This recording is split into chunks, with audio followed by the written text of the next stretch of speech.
Right, good afternoon, everyone. We're going to give it a minute or two while everybody joins the room. So you're welcome to just hang out for a second while we get situated. Thanks so much for hopping on today.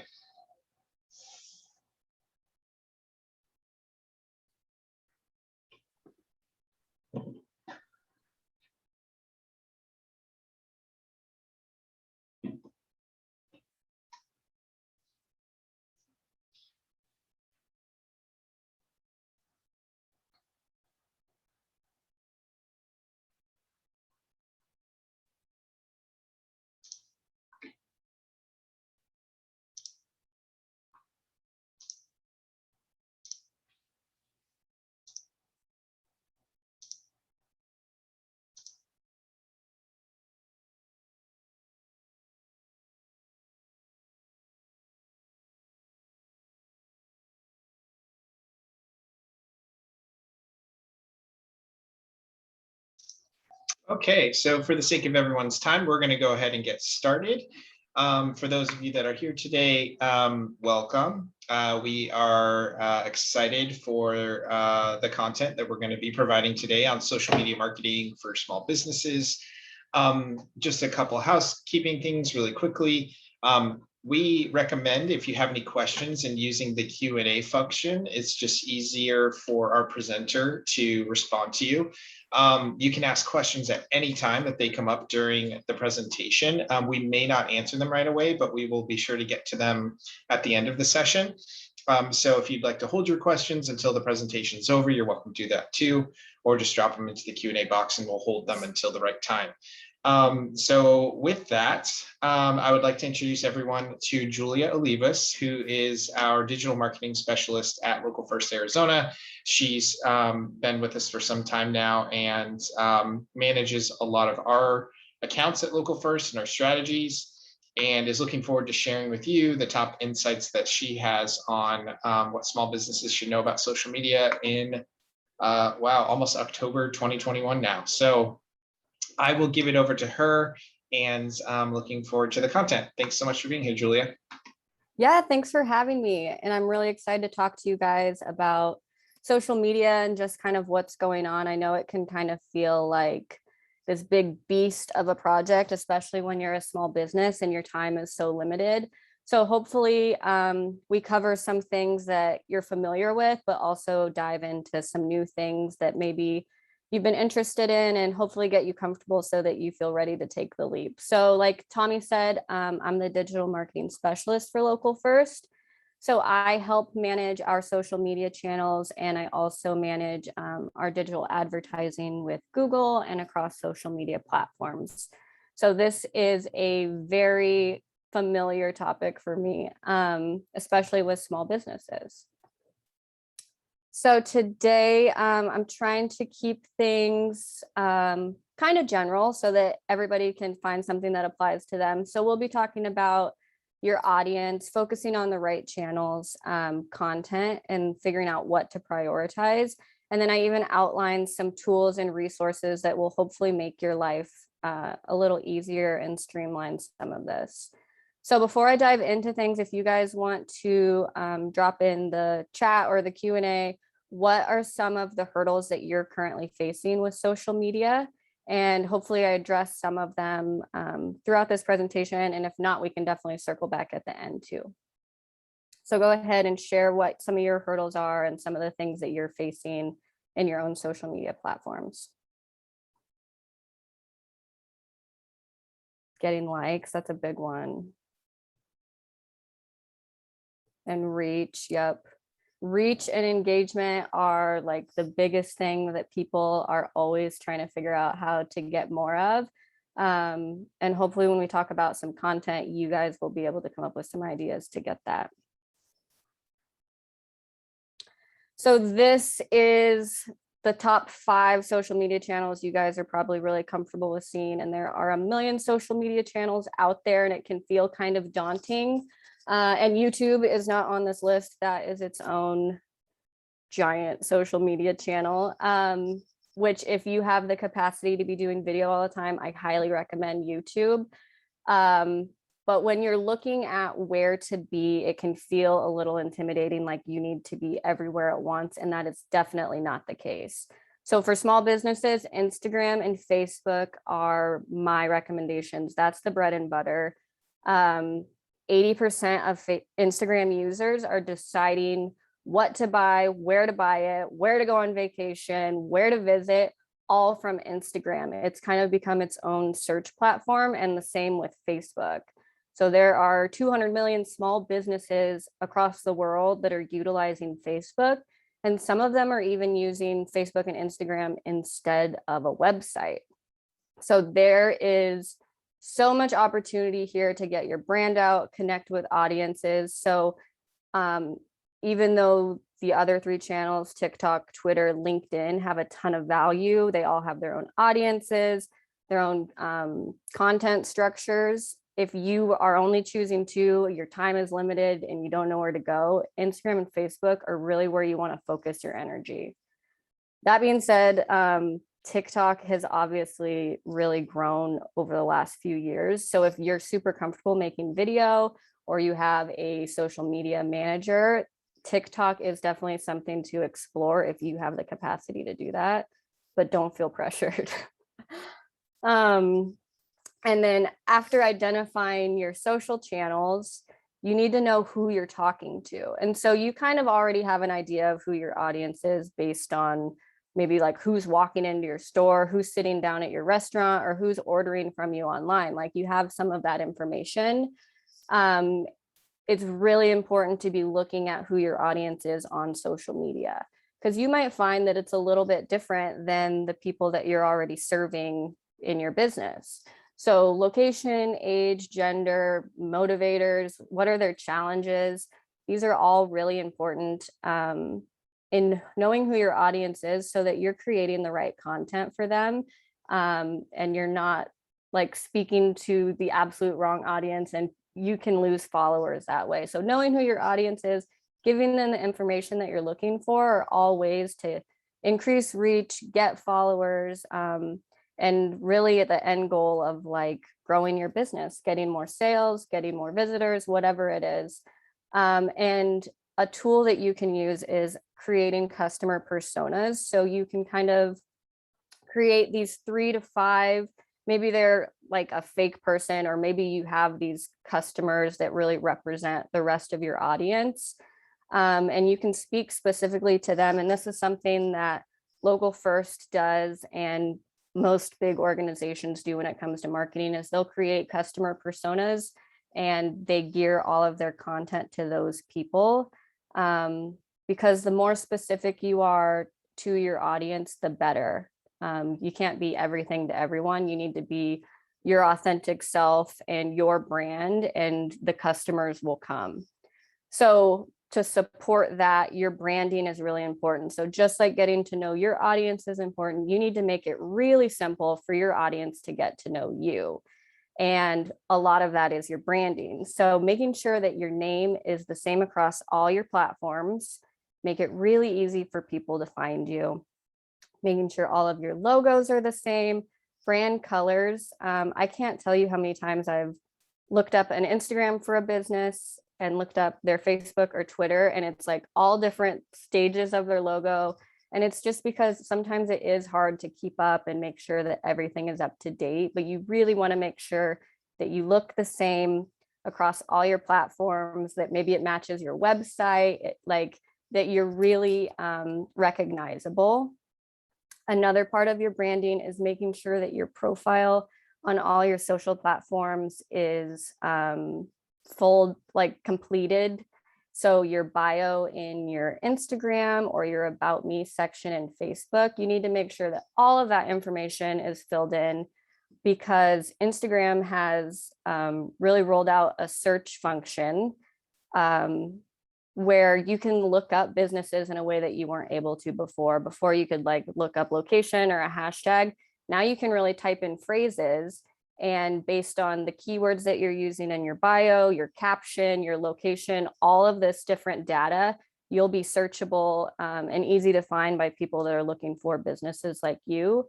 So making sure that you have all the info, your contact info, all of that is really crucial to your success. And then tools like link in bio are really valuable for helping drive traffic to the different places where you want your audience. So whether that's your email list or websites or even new menus, we'll talk a little bit about link in bio at the end and how you can direct traffic to different areas. This is a quick example of how our audience is a little different on different platforms. So this is why it's really important for you to be looking at your analytics. So on Facebook, you'll see that our audience skews female. On Twitter, our audience skews male. And so we're not necessarily like creating like gender specific content, obviously, but it's really important to know who you're talking to and how they differ across different platforms. And this may even help you decide which platforms are going to be the best for your brand. The biggest question that I get asked is about cadence. How often should I be posting every day, and what day of the week or what time is the best time?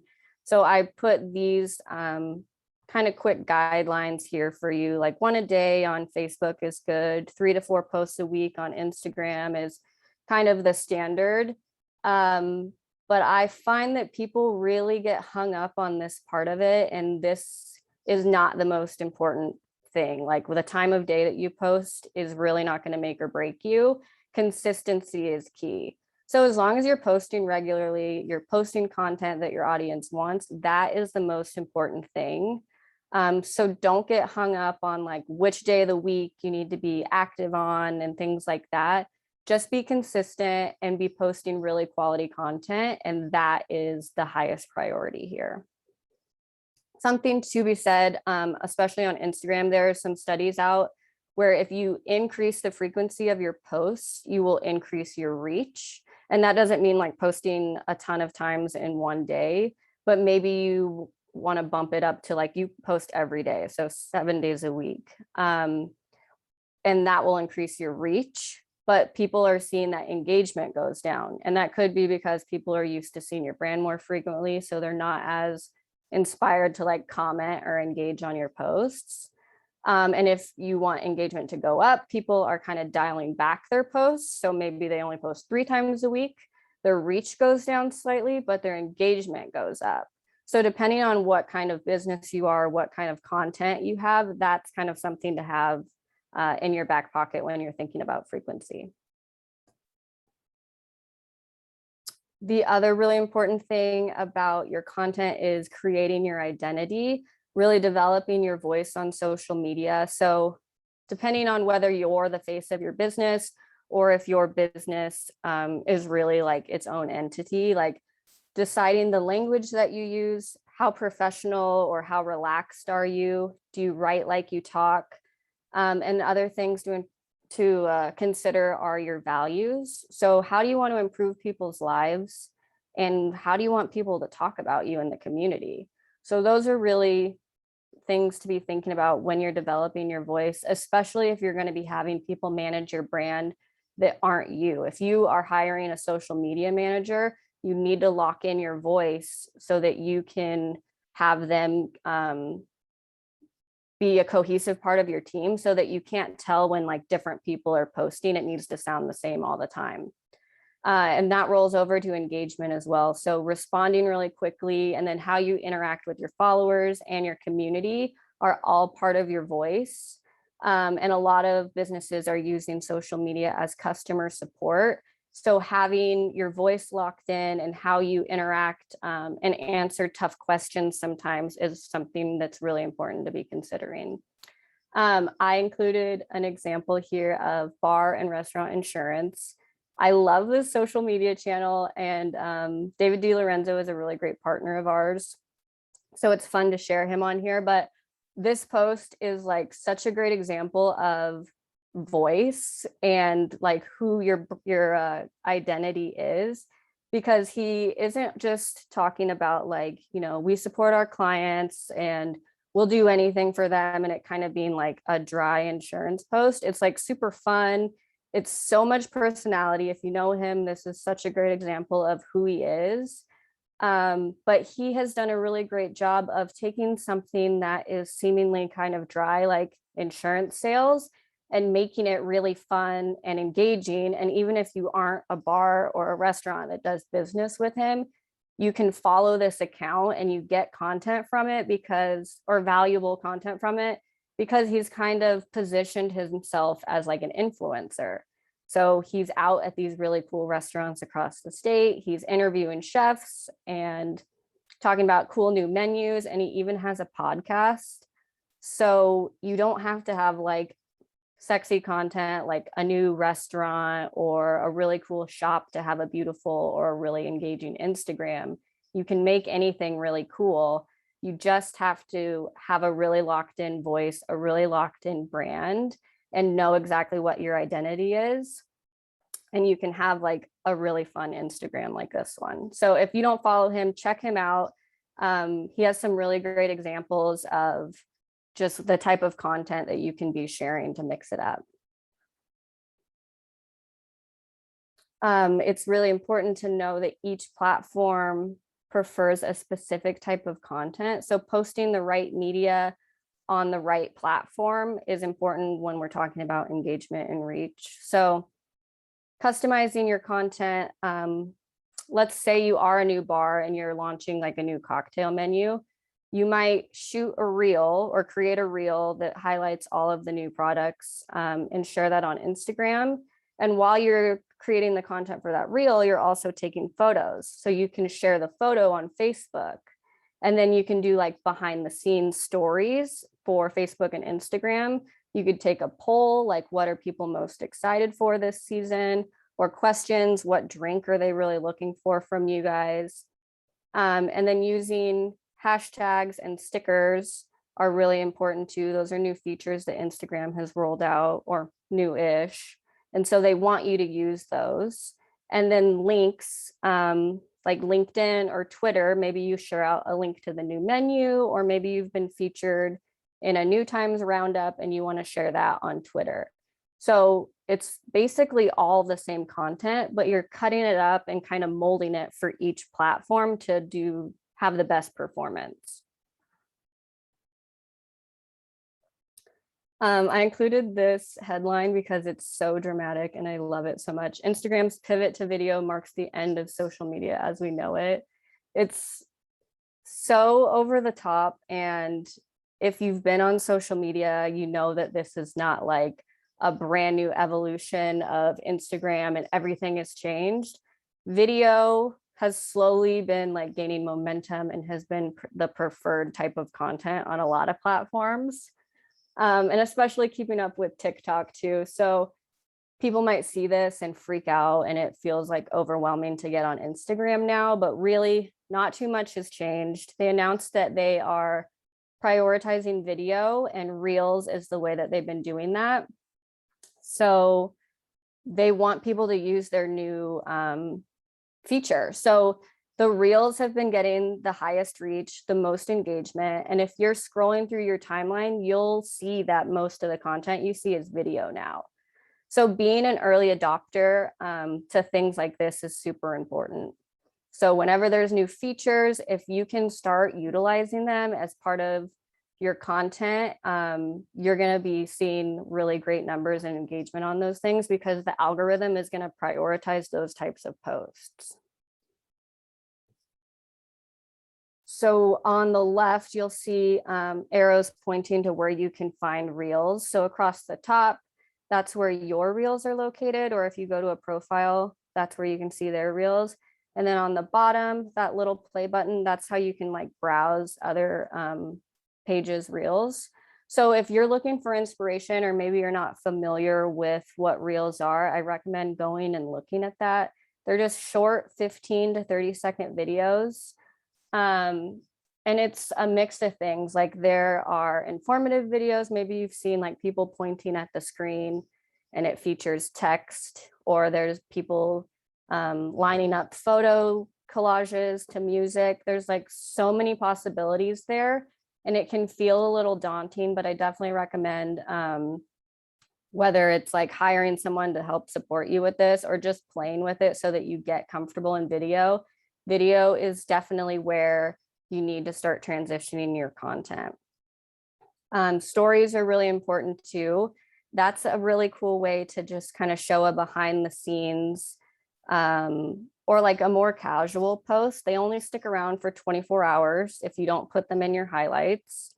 And so it's not as much pressure to be really polished. Like it can kind of be on the fly type things. And it also offers an opportunity to connect with your audience in a way that you might not before. So you can do polls, you can do questions, and people might engage with you on a story differently than they do like in your actual post. And then there's also music and link features. So if you have 10,000 plus followers, you can include links to your website, or any place that you want to direct traffic. So that's another really cool feature that they have. Instagram guides, we use quite a few of those, but that's another cool way to like provide education or feature other businesses, that is just different than kind of your usual post.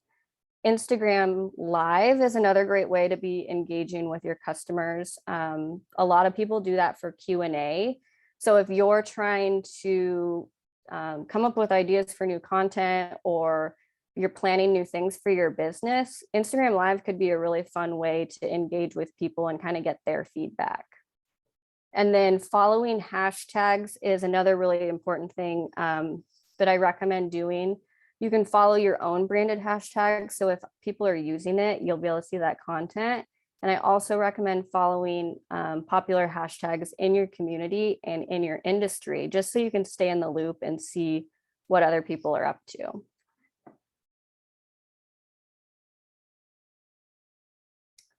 And when you're creating content, you got to keep your goals in mind. So brand awareness, sales, engagement, these are all really your goals for your business. And so how does your social media content funnel into these things? I included a screenshot of a story from Gracie's Tax Bar, which is this really fun bar in Phoenix. They're known for their crazy graffiti in the bathrooms, and they really embrace that. And they do such a great job on social media, where if you follow them on social media and you go to the bar in real life, it's like the same experience. It's kind of, you have like already a vibe for what the place is like. And so they ask people, what's the favorite graffiti that you've seen in the bathroom, like best and worst.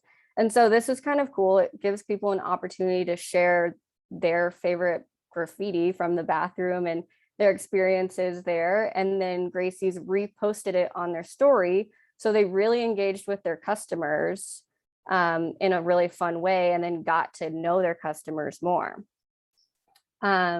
And more topics like seasonal activations or behind the scenes, and even highlighting your team and kind of getting to know the employees that you have, or other really great content topics that can help satisfy your goals here.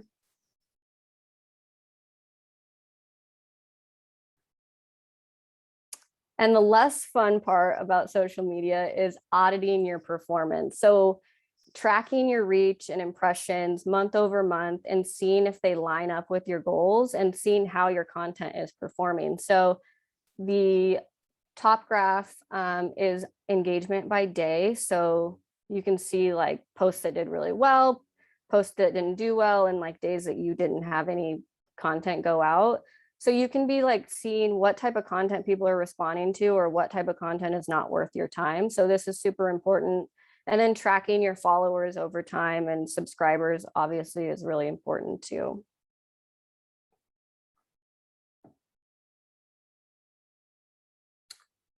And I know that creating content and editing content can feel very overwhelming and like you don't know where to start. So this is a list of free resources and tools that I've used and that I recommend for people to use. Canva is so great for designing graphics and even designing like story layouts.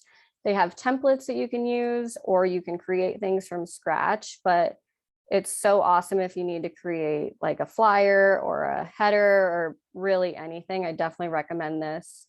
Snapseed is a fabulous photo editor that has a lot of the similar functions of like Photoshop, but it's an app on your phone. And then Splice and Video Shop are video editors that make creating like reels and TikTok style videos really simple. Instead of creating, like if you want to use transitions and do text and stuff on a reel, I recommend using one of these apps or one similar to them instead of creating it in the app itself, because creating a reel in Instagram can be a little clunky. I've had it like close out and not save as a draft or anything. So to avoid that headache, I would just create it in one of these apps, and then you can upload it to Reels once it's complete. And then as far as scheduling and reporting, Facebook and Instagram, you can go into the Instagram app and look at your analytics there. Or Facebook has Creator Studio, and you can schedule posts and you can look at all of your data about your audience and your posts there. Hootsuite, Sprout Social, and Later are all scheduling and reporting tools. And Later has Link in Bio, which is a really great resource for Instagram that's also free.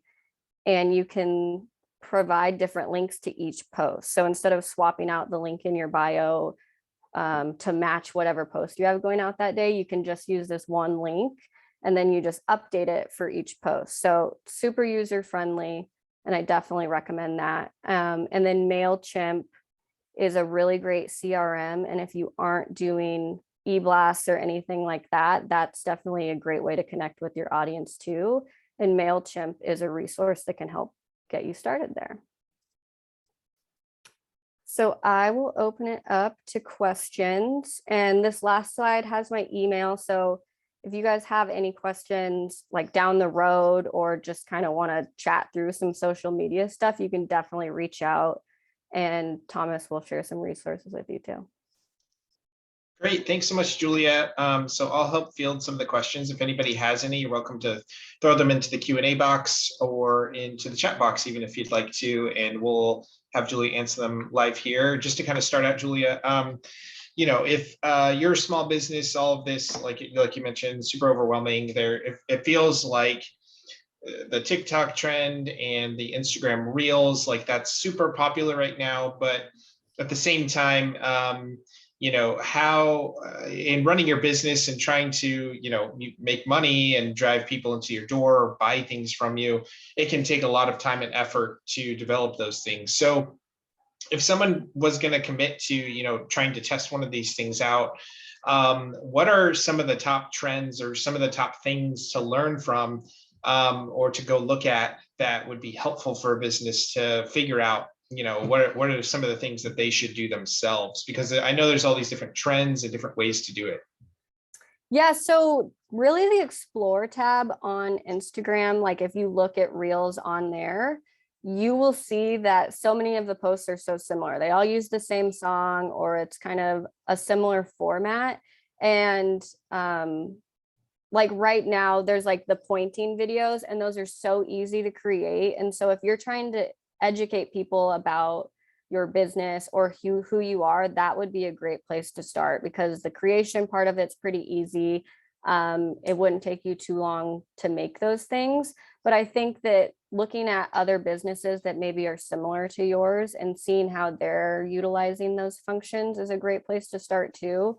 And YouTube is, like, I always make jokes about YouTube University, but really anything you want to learn is on YouTube.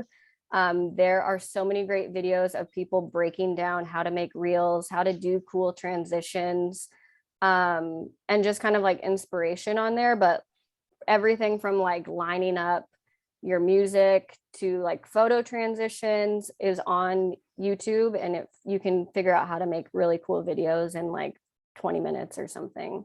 And Cool. I would say batch it too. So instead of thinking like, oh, we need to make a video and feeling pressure to do it that day, maybe dedicate half of your day to creating a bunch of content where you know you want to share out these different topics. And so you make 3 videos in one day and you take a bunch of photography, and then you can plan out your month And it's a little less of a lift each day when you already know what you're posting and you have everything created.